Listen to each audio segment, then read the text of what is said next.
Hi. Want to start freelancing but think it's too expensive? You can actually start your freelance business with just $50, and I'll show you how, step by step.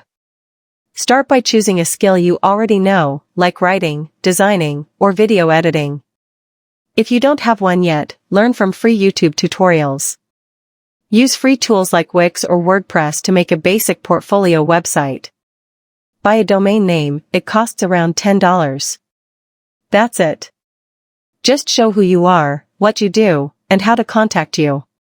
Now start looking for work. Use websites like Fiverr, Upwork, or LinkedIn. Join Facebook groups or tell friends you're available for freelance work.